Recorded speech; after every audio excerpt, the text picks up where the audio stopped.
We have the privilege today to have Dr. Jessie Moore from Elon University with us. She's the director of the Center for Engaged Learning and a professor of English and professional writing and rhetoric.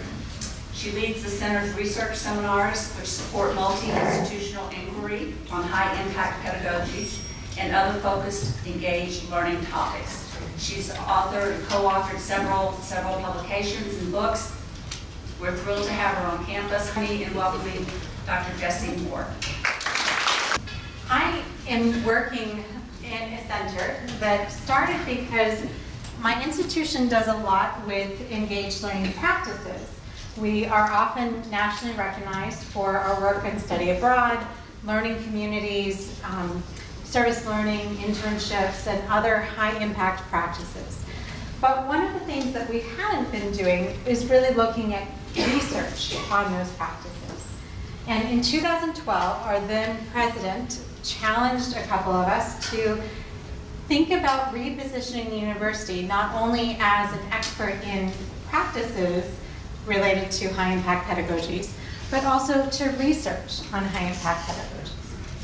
So we started looking at what was already happening in this space in terms of what are typically called high-impact educational practices.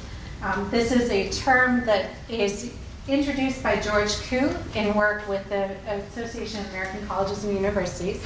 There are now 11 high-impact practices, or HIPs. How many of you have heard the term HIPs, or high-impact practices, before? Okay, so some familiarity with that. I'm guessing that if you haven't had much exposure to it, you'll hear it much more in the coming years. In many states, it's actually being picked up as a statewide priority because of the gains associated with these practices. I was looking on your website earlier this week, and I noticed that there are 3 that seem to be most prevalent here at Montgomery. Service learning, internships, and capstone experiences or culminating experiences. And I will come back to those in a minute and how I found that that seems to be prevalent here. The others, you'll notice, are things that can happen inside the classroom or outside of the classroom. Writing intensive courses is certainly tied to a curricular structure. Diversity, global learning could be something that you do in the classroom, or it could be something that students encounter beyond the classroom. And many of the high-impact practices have that duality in terms of where we might support students' exploration of them. When we're thinking about high-impact practices, we have a couple players who were already very active in this space. We have AAC&U, who in work by George Koo, Ken O'Donnell, Ashley Finley, and a few others, have really been tracking some types of outcomes based on large-scale surveys. So they look, for instance, at gains in terms of general gains as things like, are your students staying in school? Are they continuing to study? Are they graduating in a 4 to 6 year range? And how do those rates correlate with their participation in these activities? And so you can see in this chart, they're suggesting that things like learning communities lead to deep learning. They also show general gains in terms of matriculation and graduation rates. Student-faculty research, similarly, has strong levels of gains associated with these different types of general, personal, and practical outcomes. You know that sounds a little nebulous? That's kind of what we were thinking too. It's very interesting and reassuring to see that our practices may lead to higher graduation rates or to higher GPAs, but what does that really mean? At the same time, the National Survey of Student Engagement has been looking at things like engagement at these on different campuses and among different populations. So they break it down by gender, by race, ethnicity, age, first generation. They also look at cross-participation. And this is a national data set, just a snapshot of it, but I saw on your website that there is also the Montgomery-specific outcomes of this that you can look up, and that's where I saw the strong prevalence of service learning in students' experiences on this campus. So you'll see here that the NESI, as it's often abbreviated, is administered to first-year students and to senior students. So it is a way to both project what students think they might do and then what they've actually accomplished by the time they're seniors at your institution. And then the nice thing with NESI is you can compare across institutions. So you can see how students' participation at your institution compares to students' participation at other institutions. But it's still largely survey data. It's self-reported student data on what they remember having done and what they identify as related to that.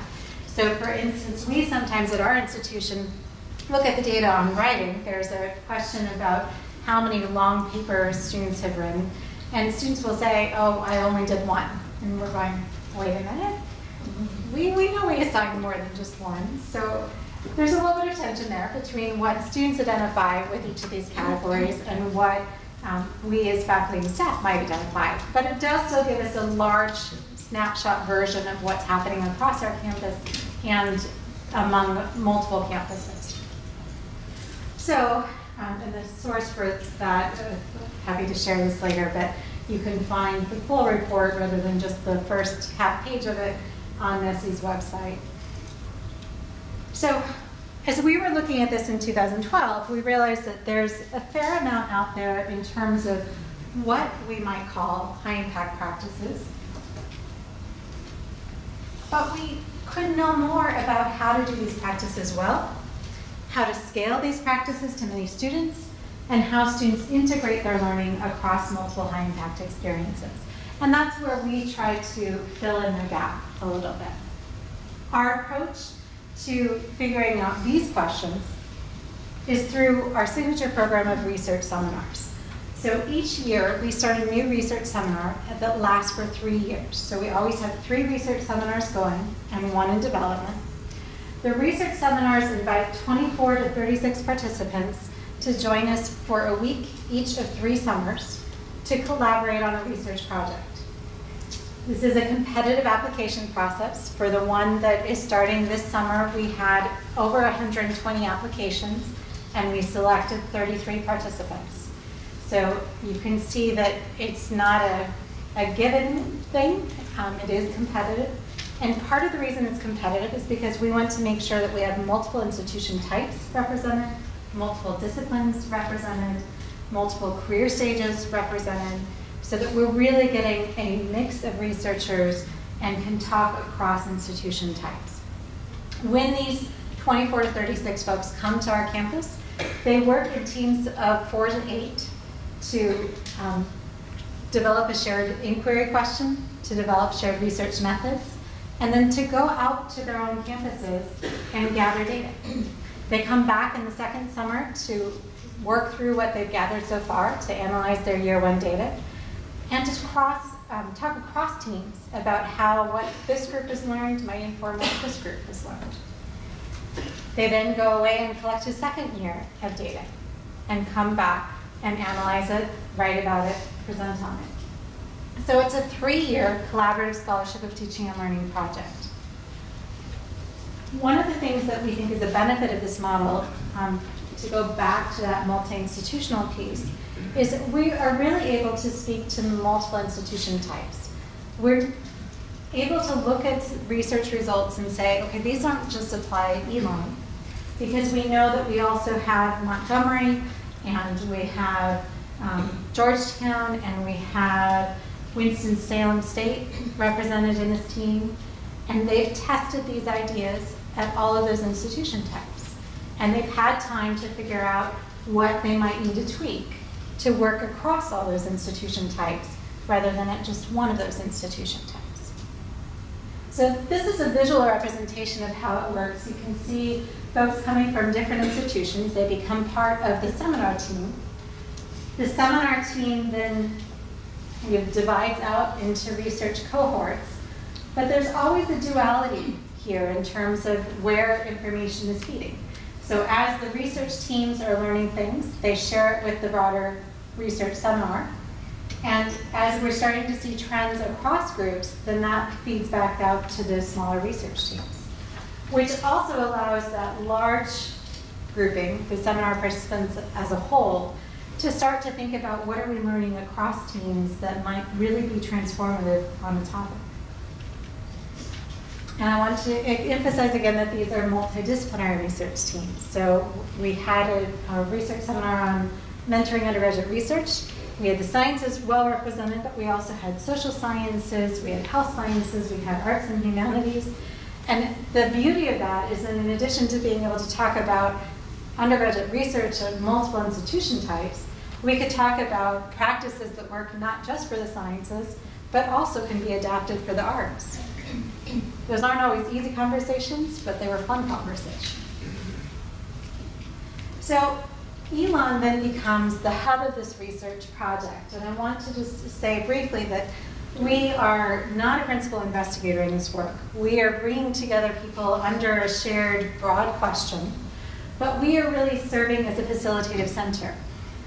But we also have the position of being able to synthesize what we're hearing across teams and also across institutions. Don't know if you can see this well, but this is my attempt to represent about 6 different institutions in one snapshot. And then also, because I am a common thread across all of the research seminar topics, looking for themes across research topics. So what I'm sharing with you today is my attempt to pull out some of the big picture themes that we've seen across all 9 research seminar topics that we've run so far. From teaching democratic thinking, to excellence in mentoring undergraduate research, to residential learning communities as high impact practice, to our current ones, capstone experiences, and the next one, writing beyond the university. So I'm really, I think, privileged to be in a position where I get to see all of the great work coming out of all of these and start to see what are the overlaps. What are we learning from one that is relating to something another? I've, over the last 18 months, pulled out 6 key principles or 6 key practices that really have shown up in all of those research seminars. I'm going to walk you through them one by one, but here's how I try to visualize them together because they can also inform each other. But let me just start with each little one, and then I'll see what questions you have. So acknowledging students' prior knowledge. We saw from our very first research seminar on writing transfer that students' prior knowledge matters a lot. And we have to find a way to recognize students' prior experiences and the experience and knowledge that they bring to each new writing experience. So we start talking about that as the role of the prior. 2 years later in global learning, we see that come up again. That prior global experiences actually impact subsequent learning opportunities for study abroad, for study away, and global learning more broadly in really interesting ways. Some of the examples that we saw is that prior experiences can actually inform, understandably, what future opportunities students pursue. If they've had a really good experience traveling abroad, they may be more receptive to studying abroad somewhere that maybe uses a different language or that has other differences from their home culture that might be unsettling, but they've had an entry point in. On the flip side, though, we also saw that a lot of students who have military experience and traveled extensively through their military experience don't see a compelling reason to study abroad as students because they've already had that internationalization. And so those prior experiences can impact their decisions in different ways. But as educators, we need to help make that prior experience visible so we understand how it's shaping their experiences. So across the research seminars, we've also found, and you'll hear this as a repeated theme, that reflection can be a really important way to help make this visible. So even asking questions like, what have you done before that you think would be similar? What strategies did you use successfully in that task? What might you need to do differently? Asking these types of questions does a couple things. It helps make visible what might be hidden to us and helps us work with students to figure out how that prior knowledge might be adapted or those prior experiences might be shaping their current experience in our classroom, in our office, in our research lab, etc. A quick example of this, there was a student who was, this is from a research study in writing transfer, but there was a student who had been very successful in a prior class.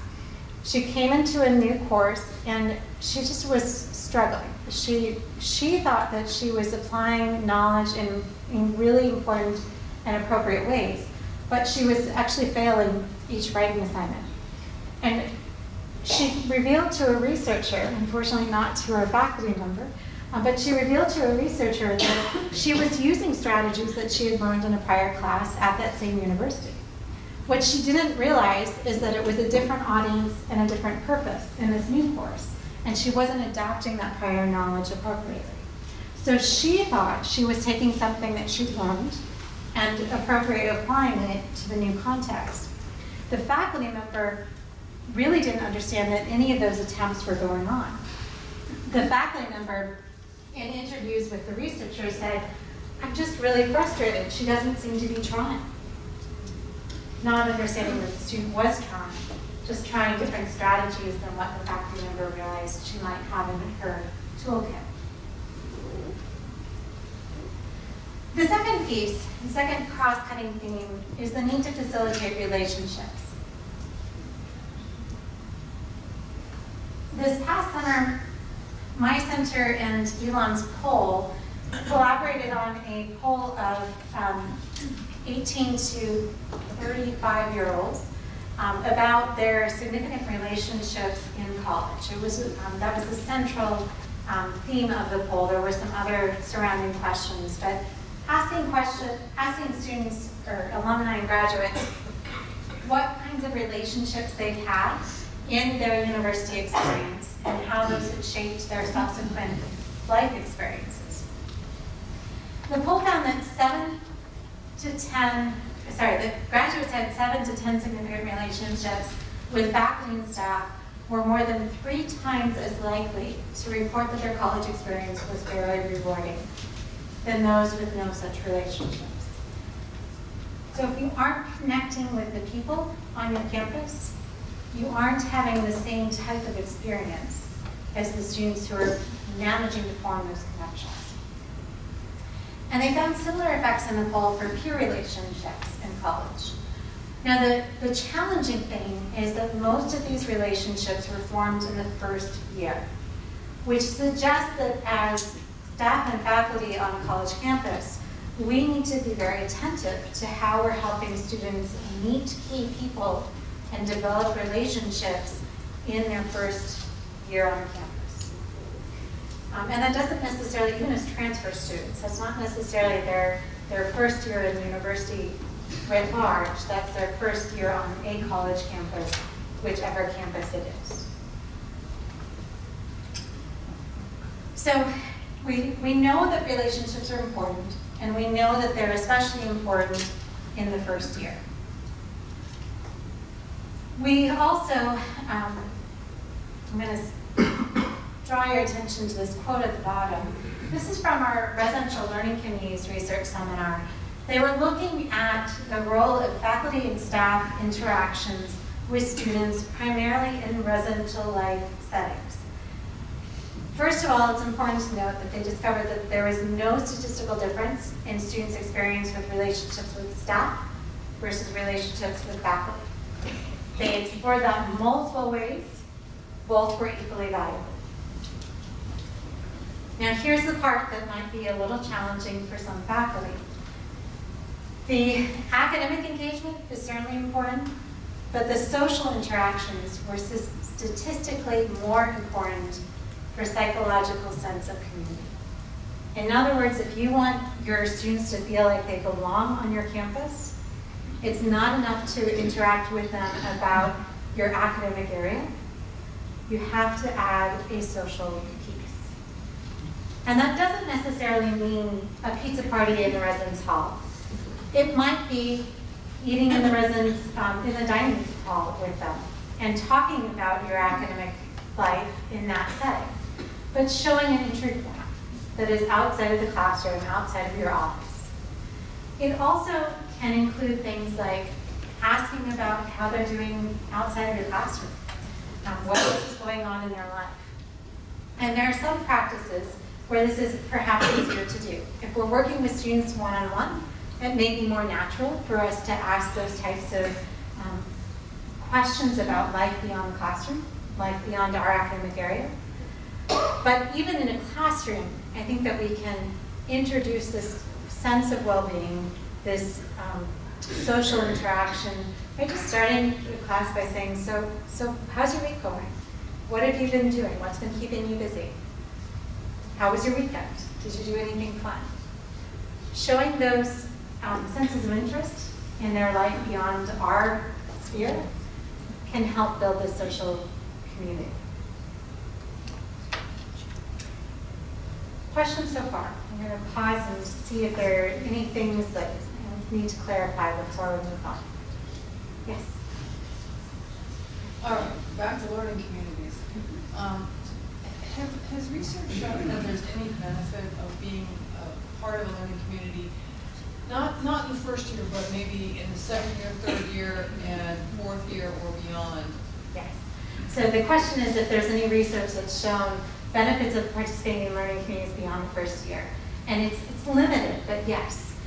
One of the things that we're seeing is that while it's perhaps the strongest effect in the first year while they're building those relationships, but that we see other types of benefits appear in those subsequent interactions. So for example, there have been a few studies that are placing particularly education majors, so the licensure students together in a residential neighborhood in their junior or senior year, often when they are doing practicums, student teaching, etc. And it gives them a built-in community to unpack what they're experiencing in that off-campus practicum and an extended space to communicate what they're experiencing. Yeah. A living community more than something that is a structure. Yes, yes. So in that case, it is a residential learning community as opposed to a broader learning community. But I think we can see other types of learning communities that are non-residential that also have a positive impact. And we'll let me come back to that in just a few minutes, and we'll see how it connects with one of the other ideas. Yes. How does online education fit into this? So how does online education fit in? So I think the challenge for us is rather than to think of it as better or worse, it is different, but it is still a space where we need to think about some of these key practices.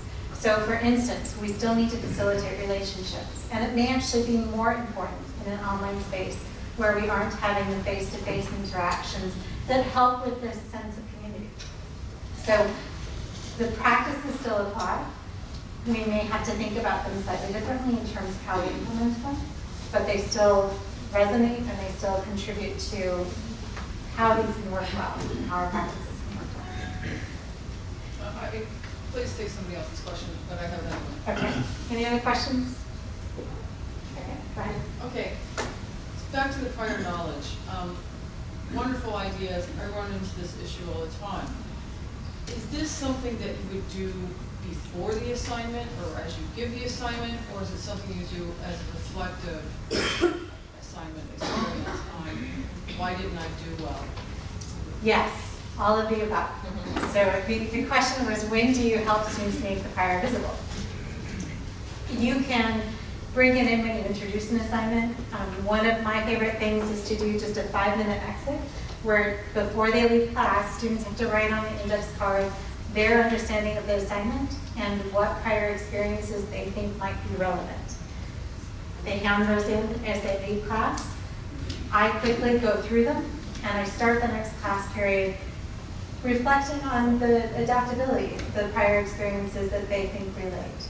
It's a quick check for me both to see that they understand the assignment in the ways that my expectations for the assignment resonate, but it also then allows me to see, okay, so they think they can take this concept from their biology class, from their chemistry class, remix it in this biochemistry class. They've got most of it, but here's a spot where they haven't quite made the pivot to integrate that prior knowledge and apply it in the same context. So that's an example of when you introduce the assignment, you can build it in right then. But it's also great to do it at the end of the assignment, and I'm going to come back to that in just a minute.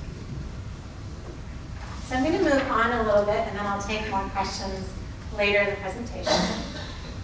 I should have also mentioned that as you're facilitating relationships, it doesn't have to just be faculty, staff to student. We can also think about faculty, staff to student via advanced undergraduate researchers or advanced students. Faculty, staff, peers, and near peers as a community of learners. And this is where particularly I think learning communities come into play. We naturally, and particularly in science labs, see more of this community of researchers working together.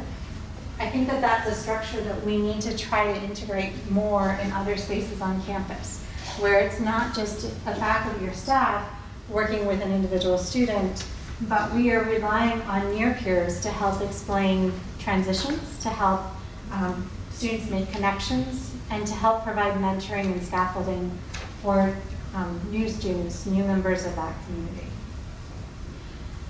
So this is something that I would challenge you to think through. Who are the other people that you can involve in work with students? Who are your potential partners? And they may not just be faculty and staff. They might be some of your advanced students, your students and your peers. Offering feedback.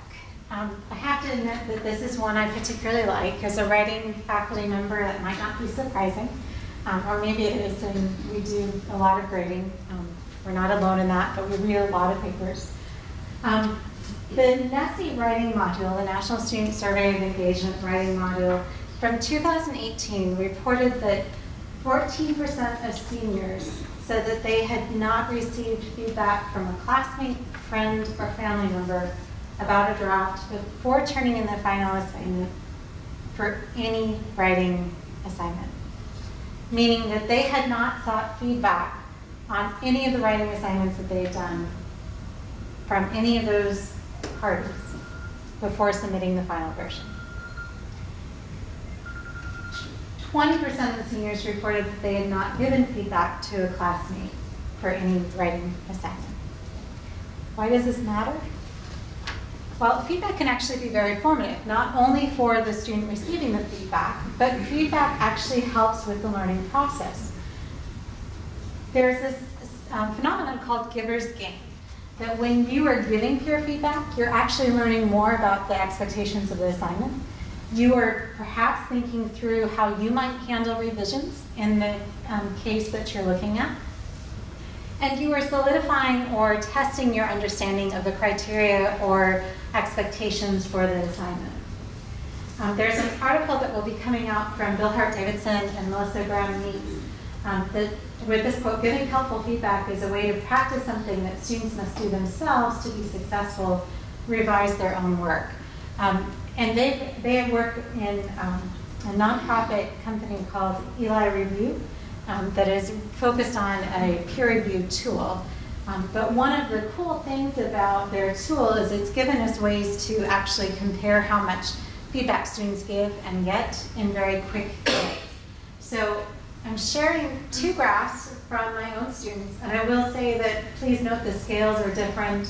The one on your right goes up to 4, the one on the left goes up to 2.5. So as you're looking at comparison, note that the scales are not quite clear.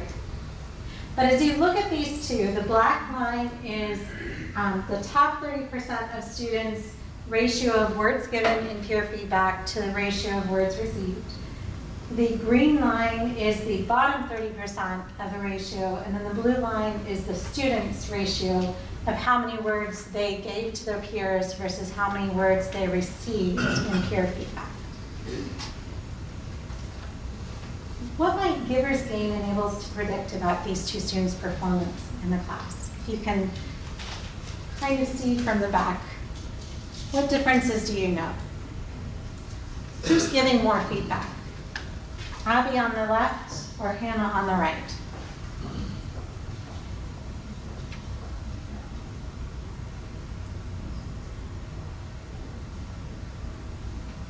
Might be hard to read. Hannah is giving more feedback. She has a higher ratio. She is given more feedback in relation to what she's received. Abby tends to give less feedback than she receives. Now, what Bill Hart-Davidson and Melissa Meeks have demonstrated that reconfirms other research is that the amount of feedback given is actually a better predictor of performance in the class than the amount of words that you write in your own draft. And it has to do with the skiller's game. Hannah is taking more time to test her understanding of evaluation criteria, to think about alternate approaches for achieving the goals of the assignment, thinking about how she might revise herself in relation to what she's seeing. Abby's just kind of checking boxes and getting it done. And that actually translated to their performance in the class. Neither was a bad student by any stretch of the imagination, but Hannah was more consistently successful on her final projects. Yes, question? Did you control for or consider the fact that when you give feedback, you tend to research the information so that you're sure that the feedback that you're giving is accurate? So that would improve the learning process as well. So in some studies, they have looked at that. In this particular example, this was an in-class feedback session, and so they didn't necessarily have time to do that additional research. It was more their understanding in the moment and how they were examining the project in relation to the criteria. But yes, there have been some studies that look at that as well. So we think about feedback opportunities.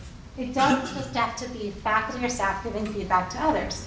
We can build in opportunities for peer feedback in or outside of class, feedback from writing consultants in the Learning Center. And we can also develop tools like a checklist or heuristic or questions for a reader of the student's choice that may also help reiterate the criteria or expectations we have for the assignment. Last part of the circle, framing connections to broader context.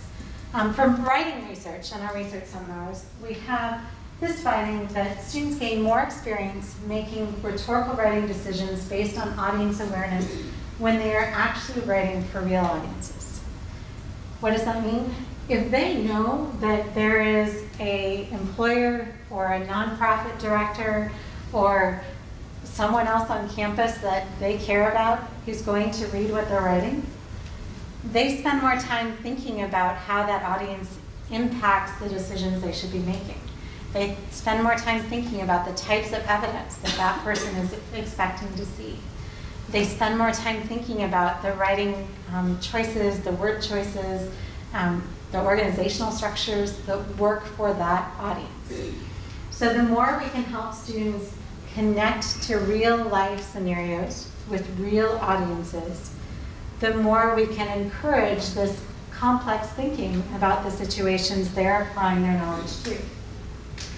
And this doesn't just apply to writing. We see this in a lot of the existing research on undergraduate research, diversity and global learning, service learning, internships. In all of these high impact practices, we often are putting students in situations where they are interacting with other people who genuinely care about the topic. And that increases both the commitment that they put into the work, but it also, as we start to look at the choices they're making more sophisticated choices than if they're writing for someone that they see as, or an audience that they see as just the teacher.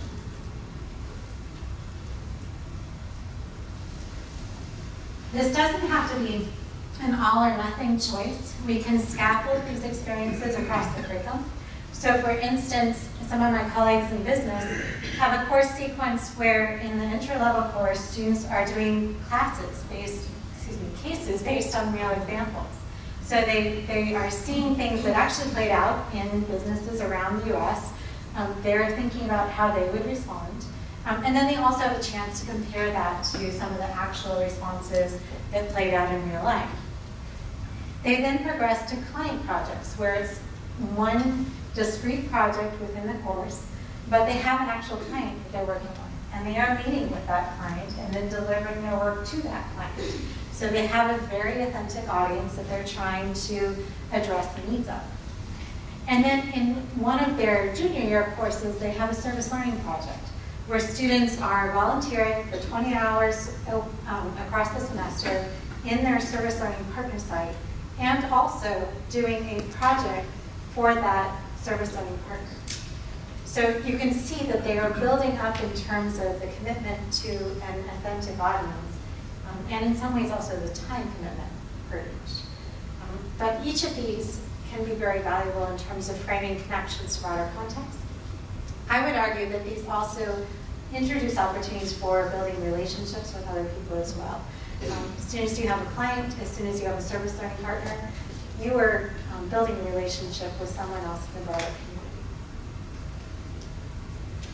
So across all of these areas, one of the things that we found is really important is fostering reflection, helping students think about their learning. In our writing transfer statement, we note that this is activities that foster the development of metacognitive awareness, helps promote writing transfer. The more we can get students thinking about how they are actually learning to write, about the practices that they might be able to reuse or adapt for other contexts, the more likely they are to actually try that in those future contexts. In our global learning seminar, we saw that if we prompt or guide reflections during study away, we see more outcomes related to the learning goals that we had for the experience. And post-reentry reflection is equally important because students need help connecting that experience from Chile, or that experience from Hawaii, or that experience from a tribal community in the Western US back to the rest of their university experience. This doesn't have to be a very complex task. This can be asking students, what did you learn in this situation that might be applicable in a future situation? What was challenging about this task? How did you navigate that challenge? So this is getting back to what I was saying about making learning visible. This is somewhat closing the loop on that and asking them to make the connection of, so this thing we just did, how is it meaningful to your life? How is it meaningful to what you're doing next? How might you be able to use this knowledge in a future setting? We can also ask things like, what did you learn or practice that might be applicable to your future coursework, to your future service learning, internship, or career? Giving them some specific examples, particularly experiences that we know they're likely to encounter. If we have a required internship in our curriculum, we should be asking students to connect their in-course learning to that potential future internship opportunity. And then surrounding all of these is this idea of promoting integration and transfer of knowledge and skills. And this connects with the reflection piece. But one of the things that we saw is actually by asking students to participate in research and to reflect on the ways that their learning might transfer to future contexts, we were actually creating a positive transfer to the next thing. We were drawing their attention to the applicability of their learning to their future lives and future endeavors. And that helped promote their knowledge that it could transfer. Sometimes we don't do a great job of making explicit to our students why we're teaching what we're teaching and how it connects to future things. In the global learning, we saw that structured activities that offer an avenue for integrating learning from prior and current experiences were particularly important. It is really easy for, particularly if we're doing study abroad or study away, for those experiences off campus to feel like it's a completely disconnected piece of the student experience, unless we're helping them think about how does that connect with the course you took 2 semesters ago? What are you going to take from that experience into your courses in the next semester? The other piece is that we can actually model some of this transfer-focused thinking and integration. So for instance, when I tell my seniors, so this is actually a conversation I had with them earlier this week. I'm pretty good at my social media and online presence in a lot of spaces. I don't understand LinkedIn. So I'm having to think about how what I know from managing professional Twitter accounts applies to having a LinkedIn presence. I'm having to learn what managing a professional website can tell me about, or what skills and strategies I can apply to to managing my LinkedIn space. When I'm frank and open about the ways that I'm trying to use knowledge from one experience and apply it to another experience, it shows students that I'm thinking through those transitions as well. I'm trying to adapt and apply knowledge from one area to another. And they appreciate that, and it also helps demonstrate that we all need to be thinking about the ways that we transfer knowledge from one course to another, and from one course or from our university education to our professional careers. So a couple quick examples of that. We can ask, or we can say, when I approach this type of project, I draw on and explain what we would use to approach this assignment. In this last assignment, you needed to use some kind of specific knowledge. This assignment is similar, but requires you to make these adjustments. This assignment requires you to develop or practice a specific knowledge. I find myself using that knowledge when the specific knowledge you practice in this assignment will be relevant when. Particularly for those of us who teach in majors where students go out into the real world, we can make these connections very explicit.